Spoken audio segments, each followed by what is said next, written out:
જય શ્રી કૃષ્ણ. સર્વ વૈષ્ણવોને શિવાંગીના ભગવત સ્મરણ.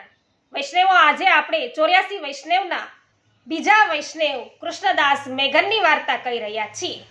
પહેલા વૈષ્ણવ થયા દામોદરદાસ સરસાની અને બીજા કૃષ્ણદાસ મેઘન. તો એક વખત શ્રી મહાપ્રભુજી છે એ પૃથ્વી પરિક્રમા કરી રહ્યા હતા અને એ સમયે આ કૃષ્ણદાસ મેઘન એમની સાથે હતા અને તેઓ બદ્રિકા રણથી આગળ ચાલ્યા છે અને ત્યાં બાજુમાં પરલી અને કરણી નામના પર્વતો છે. ત્યાં તેઓ આગળ આવ્યા છે અને અચાનક અકસ્માતે એ પર્વત પરથી શિલા છે એ નીચે પડવા લાગી છે. નીચે પડવા લાગી કે તરત જ કૃષ્ણદાસ મેઘને તેમના હાથ વડે એની શિલા છે એને પકડી રાખી અને મહાપ્રભુજી ત્યારે કૃષ્ણદાસ પર ખૂબ જ પ્રસન્ન થયા અને તેમને કંઈક માગવા કહ્યું. અને કૃષ્ણદાસે ત્યારે શું માંગ્યું વૈષ્ણવ? 3 વસ્તુ માંગી. એક તો કે મારો મુખરતા દોષ જાય, બીજો કે આપનો જે આ સિદ્ધાંત છે, આપણા ધર્મનો જે પુષ્ટિ માર્ગનો સિદ્ધાંત છે એ મને હૃદયારૂઢ થાય, મારા હૃદયમાં વસે, અને ત્રીજી વાત એ કે તમે મારા ગુરુને મળો. ત્યારે મહાપ્રભુજીએ તેમને 2 વસ્તુ આપી છે અને ત્રીજું તેમના ગુરુ સાથેની જે મેળાપની વાત છે એ નથી આપી.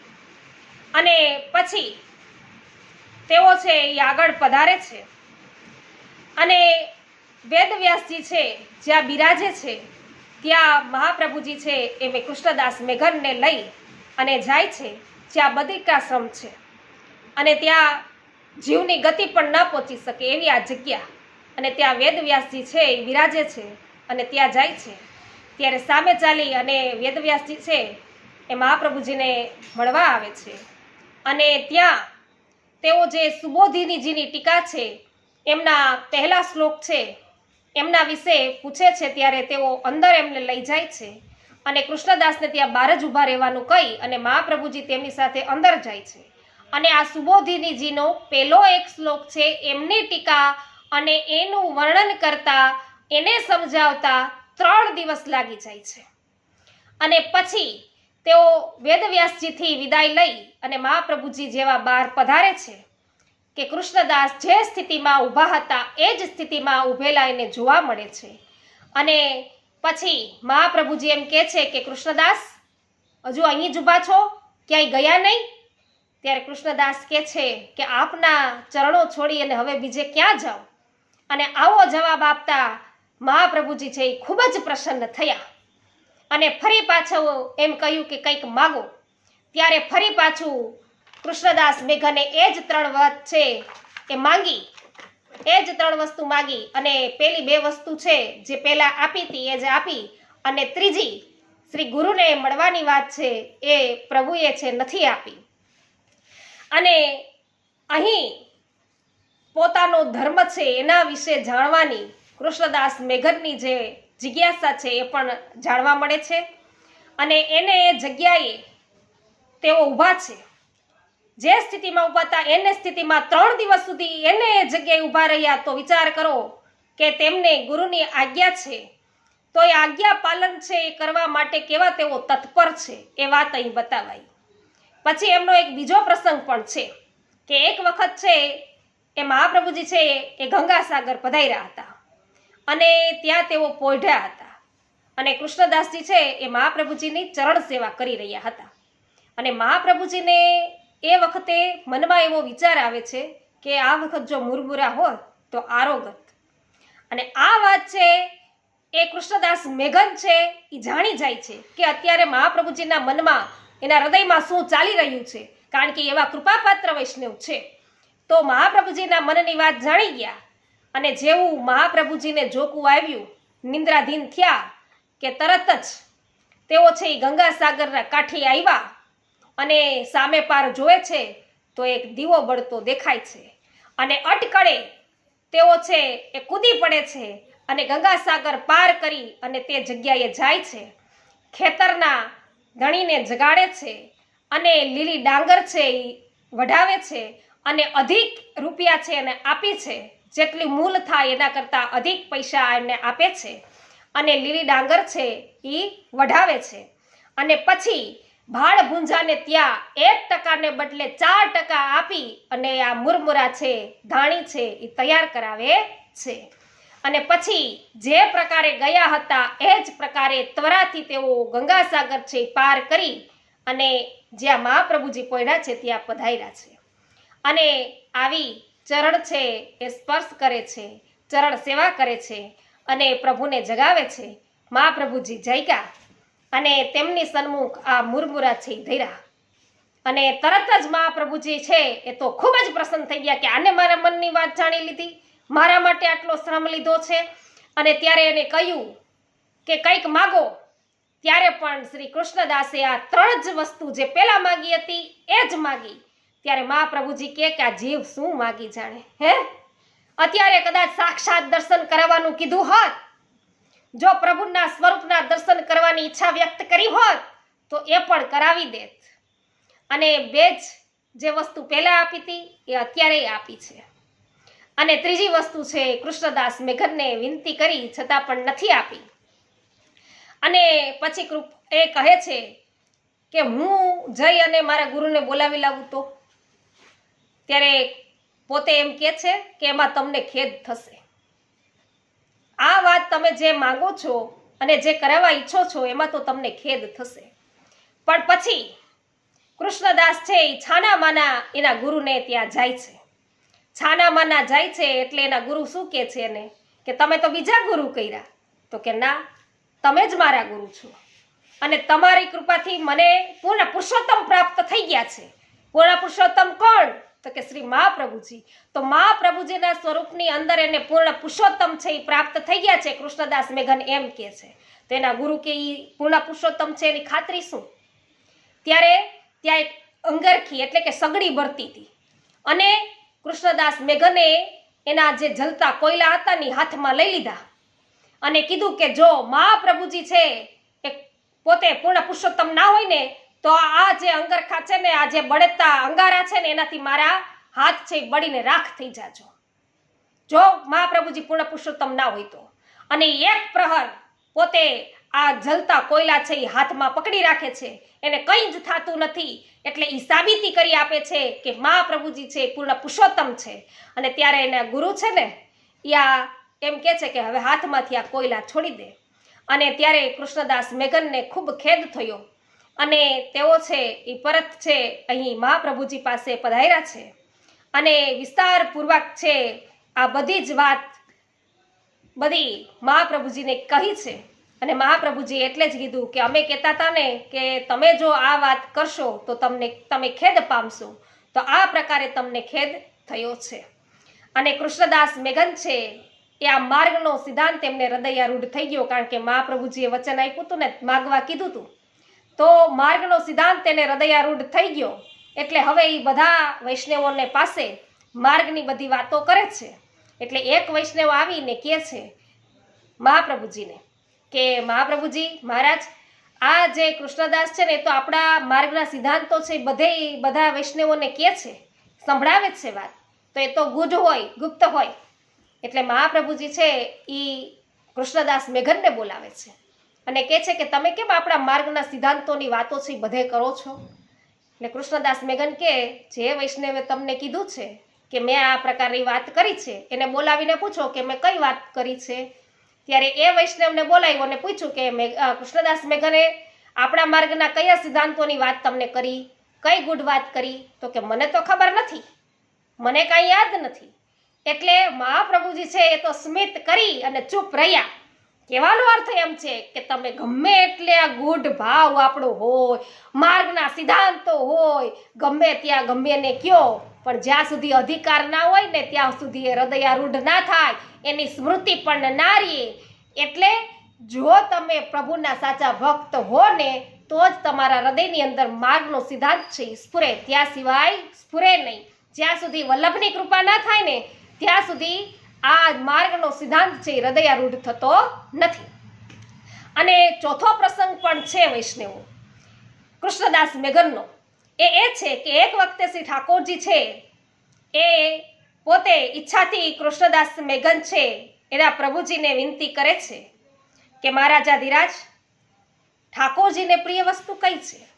કૃષ્ણદાસ મેઘન મહાપ્રભુજીને પૂછી રહ્યા છે કે ઠાકોરજીને પ્રિય વસ્તુ કઈ છે? તો કે ઠાકોરજીને ઉત્તમમાં ઉત્તમ વસ્તુ હોય ને એ પ્રિય છે, અને ખાસ કરીને તો ગોરસ, કે જેના ઘણા બધા અર્થ થઈ શકે અને એ અનિર્વચનીય છે, જેનું કોઈ પણ પ્રકારનું વર્ણન ન થઈ શકે એવા, અને તે અતિશય પ્રિય છે પ્રભુને. અને સાથે સાથે તો ખાસ પ્રભુને પ્રિય તો શું છે કે ભક્તોનો સ્નેહ. ભક્તોનો જે સ્નેહ હોય ને, જે પ્રેમ હોય, એ પ્રભુને અતિશય પ્રિય છે. ત્યારે કૃષ્ણદાસ ફરી પૂછે છે કે તો પછી અપ્રિય વસ્તુ કઈ ઠાકોરજીને? તો કે ધુમાડા બરાબર હોય ને એ વસ્તુ ઠાકોરજીને પસંદ નથી. અને જે કોઈ વૈષ્ણવોનો દોષ જોવે, વૈષ્ણવોના અવગુણ ગાય, અને આવી ધૂણિત જે વસ્તુ છે કે કોઈ પણ વૈષ્ણવો ઉપર દ્વેષ કરનાર જે હોય એ પ્રભુને પ્રિય નથી.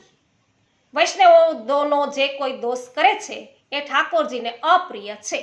માટે કોઈ પણ વસ્તુ છે એમાં ઠાકોરજી છે એ પોતાના ભક્તોનો સ્નેહ જોવે છે, અને એ પ્રભુનો સ્નેહ હોય તો ઠાકોરજી છે એ ભક્ત પર કૃપા કરે છે. અને જો કોઈ વૈષ્ણવનો દ્વેષ કરે તો એ પ્રભુને અપ્રિય છે. ત્યારે પાછા રઘુનાથજી છે એમને કે દશરથ ઉપર શું કામ આવી કૃપા કરી? ત્યારે મહાપ્રભુજી કહે છે કે રઘુનાથ એટલે કે રામ છે તો પરમ કૃપાલુ છે, અને એને કૃપા બલથી જ આ દશરથ રાજાનો પણ ઉદ્ધાર થયો છે. એમ અહીં પણ તેઓ કૃષ્ણદાસ મેઘનને જણાવી રહ્યા છે. અને એક પ્રસંગની અંદર તો કૃષ્ણદાસે મહાપ્રભુજીને એવો પ્રશ્ન પૂછ્યો છે કે ભક્ત થઈ અને ઠાકોરજીની જે લીલાનો છે ભેદ છે એ કેમ જાણી નથી શકાતા? છે તો ભક્ત, તો પણ કેમ ઠાકોરજીની લીલાનો જે ભેદ છે એ જાણી નથી શકતા? ત્યારે કે છે મહાપ્રભુજી કે વિધિપૂર્વક એમણે સમર્પણ કરાવ્યું છે, બ્રહ્મ સંબંધ લીધું છે, પણ એ પ્રમાણે તો એ વર્તન કરતા નથી, અને ઠાકોરજીમાં એટલો સ્નેહ રાખતા નથી. અને ઠાકોરજીનો સંગ કેવા લોકો, ઠાકોરજીને કેવા લોકોનો સંગ પ્રિય છે કે જે એના સાચા ભક્તો હોય એનો એમને સંગ છે એ પ્રિય છે. તો જે ભગવદીઓ છે, જે ઠાકોરજીને સ્નેહ કરે છે, એવા જે ભક્તોનો કોઈ સત્સંગ કરે, સુબોધિની જેવા ગ્રંથોનું તેઓ હંમેશા વાંચન કરે, મનન કરે, સત્સંગ દ્વારા, આવા ભગવદીઓ દ્વારા માર્ગના સિદ્ધાંતો જાણે, અને પ્રભુએ કરેલી જે લીલા છે એનું સતત મનન કરે, ચિંતન કરે, હૃદયની અંદર હંમેશા એનું સ્મરણ રાખે, તો છે કે ઠાકોરજીની લીલાનો ભેદ છે એ જાણી શકાય. કામકાજ કરે ને તો પણ એમાંથી ઠાકોરજી વિશે ખરેખર વિરહતાપ હોવો જોઈએ. વિરહતાપની ભાવના થાય પ્રભુ પ્રત્યે તો પ્રભુ છે એ પોતાનું સ્વરૂપ છે એ જણાવે છે, નહીં તો ન જણાવે. અને સાથે સાથે વૈષ્ણવે પોતાનું પણ સ્વરૂપ જાણવું જોઈએ, કે પેલા એને મનન કરવું જોઈએ કે પેલા તે કોણ હતો, ક્યાં હતો, શું હતો, અને હવે પ્રભુ સાથે બ્રહ્મ સંબંધ થયું છે, પ્રભુ સંબંધી, ભગવત સંબંધી થયા છે, તો હવે એમાં શું ફરક થયો છે? તે શું થયા? વૈષ્ણવ થયા છે. તો વૈષ્ણવતા તો આવવી જોઈએ કે નહીં? આવો આપણો પોતાનો જે સ્વરૂપ છે એનું પણ આપણને જ્ઞાન થવું જોઈએ, એના વિશે જાણવા માટે આપણે તત્પર રહેવું જોઈએ. તો છે કે ઠાકોરજી છે એ પોતાની લીલાનું દર્શન છે એ વૈષ્ણવોને કરાવે. અને શ્રી ઠાકોરજીનું પ્રાગટ્ય તો વ્રજ ભક્તો માટે તથા એતન માર્ગીય ભક્તો માટે થયું છે, અને એ ઉત્તમ પંગ છે, અને એતન માર્ગીય ગ્રંથના રહસ્યને સમજે છે, શાસ્ત્ર છે એને જાણે છે, એનો ઇતિહાસ સમજે છે. ત્યારે સમજાય છે કે વ્રજરાય નંદરાયના ઘરની અંદર શ્રી ઠાકોરજીનું પ્રાગટ્ય છે એ શું છે, તો જાણી શકાય કે પ્રભુનું સ્વરૂપ શું છે. પરંતુ જો ભગવદ ભક્તોનો સંગ નહીં કરીએ, સત્સંગ નહીં કરીએ, તો પછી આ કેમ જાણી શકાય? અને ઠાકોરજી તો છે એ સ્નેહયુક્ત સેવા જો કોઈ ભક્તો કરે એની જ સેવા છે એ જ સ્વીકારે છે. માટે હંમેશા ભગવદ ભાવ ઉત્પન્ન થાય એટલા અર્થે ભગવદીઓનો સંગ કરવો, સત્સંગ કરવો. અને શાસ્ત્ર, પુરાણ, ગમે એટલા ઇતિહાસ વાંચીએ, પણ જો પુષ્ટિ માર્ગ છે ને એમાં કયા પ્રભુના કેવા પ્રકારના સ્વરૂપનું સેવા છે તે જાણી શકાતું નથી. એ તો પુષ્ટિ માર્ગીય ભગવદ ભક્તો હોય એની સાથે પ્રીતિપૂર્વક સંગ કરીએ તો જ જાણવા મળે અને તો જ સઘળા સિદ્ધાંતો છે એ જાણવામાં આવે. માટે ગમે એટલા શાસ્ત્રોનું જ્ઞાન હોવા છતાં પણ પુષ્ટિ માર્ગના નંદાલયમાં પ્રભુનું જે સ્વરૂપ છે એ જાણી શકાતું નથી. માત્ર ભગવદ ભક્તોનો સંગ કરીએ, મહાપ્રભુજીએ રચેલા ગ્રંથો છે એમનો સત્સંગ કરીએ અને એના વિશે ચિંતન કરીએ તો જ જાણવા મળે. અને એક સમયે આચાર્ય શ્રી મહાપ્રભુજી છે ને એ બદ્રીનારાયણ છે એના મંદિરમાં તેઓ પધાર્યા હતા અને ત્યાં તેઓ વેદવ્યાસજીને મળ્યા અને પરસ્પર તેઓ એકબીજાને નમસ્કાર કરી રહ્યા. અને મહાપ્રભુજીએ વેદવ્યાસજીને પૂછ્યું છે કે મહારાજ, શ્રીમદ ભાગવતના ભ્રમર ગીતના અધ્યાયમાં શ્રી ઠાકોરજીએ ઉદ્ધવજીને વ્રજભક્તોની પાસે મોકલ્યા હતા અને તે પ્રસંગમાં અડધો શ્લોક ખૂટે છે.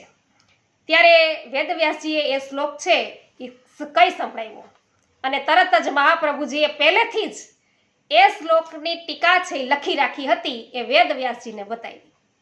શું કહેવાનો અર્થ છે કે વેદવ્યાસજીએ હજી શ્લોક લખ્યો જ નથી, એમાં એક શ્લોક ઘટે, અડધો શ્લોક ઘટે છે, છતાં પણ એની પહેલા એની જે ટીકા હોય, એનું જે વિવર્ચન હોય એ મહાપ્રભુજીએ લખી રાખ્યું હતું. અને એ જોઈ અને વેદવ્યાસજી તો ખૂબ જ પ્રસન્ન થયા છે. અને ત્યારે વામન દ્વાદશી હતી અને મહાપ્રભુજીના મનની અંદર વ્રત કરવાની ઈચ્છા હતી, વિચાર હતો. પણ બદ્રિકાનાથજીએ શ્રી મહાપ્રભુજીને કહ્યું કે ફલાહારની ક્યાંય વ્યવસ્થા નથી, ક્યાંય મળતા નથી. અને સેવકે પણ આ પ્રકારે આવીને કહ્યું કે ક્યાંય પણ છે આ ફળાહાર માટેની વ્યવસ્થા છે નહીં. એટલે તે દિવસે પછી દ્વાદશીનું વ્રત છે એ નથી કર્યું. અને પ્રભુની આ જ ઈચ્છા હશે અને એમ જાણી અને મહાપ્રભુજી છે એ બદ્રીનારાયણથી વિદાય થયા છે અને કૃષ્ણદાસને પણ એમને સાથે જ રાખ્યા હતા. અને વેદવ્યાસને સ્થાને જ્યારે પધાર્યા હતા ત્યારે કૃષ્ણદાસને કહ્યું હતું કે તમે અહીંયા જ ઊભા રહો. અને કૃષ્ણદાસ તે ને તે જગ્યાએ ઊભા રહ્યા હતા. 3 દિવસ થઈ ગયા અને છતાં પણ એને એ જગ્યાએ તેઓ છે અને તેઓ બેઠા પણ નથી. જે સ્થિતિમાં ઊભા હતા એને સ્થિતિમાં ઊભા છે. અને ત્યારે કૃષ્ણદાસે કહ્યું કે મહારાજ, આપની આજ્ઞા હતી કે ઊભો રહેજે એટલે અહીં ઊભો છું. અને આવી આજ્ઞા પાડવાની, આજ્ઞાને કઈ રીતે પાડવી, સેવક ધર્મ કેમ બજાવવો એ અહીં કૃષ્ણદાસ છે એમની વાર્તા પરથી જાણવા મળે છે. તો વૈષ્ણવો, કૃષ્ણદાસ મેઘન આવા વૈષ્ણવો થઈ ગયા છે. તો તમને આ કૃષ્ણદાસ મેઘનની વાર્તા કેવી લાગી અવશ્ય જણાવજો. જો વાર્તા પસંદ પડી હોય તો લાઈક કરજો, શેર કરજો, કોમેન્ટ કરજો અને હજુ પણ વધારે વાર્તાઓ અને સત્સંગો સાંભળવા માટે અમારી ચેનલ પુષ્ટિ સત્સંગ ચેનલને અવશ્ય સબસ્ક્રાઈબ કરજો. અને વધારે વૈષ્ણવો તમારે જો અમારા થયેલા સત્સંગો સાંભળવા હોય તો એક લિસ્ટ છે આપેલું છે તેના પર તમે પ્રેસ કરજો એટલે બધા જ આગળના વિડીયો પણ તમને જોવા મળશે. જય શ્રી કૃષ્ણ.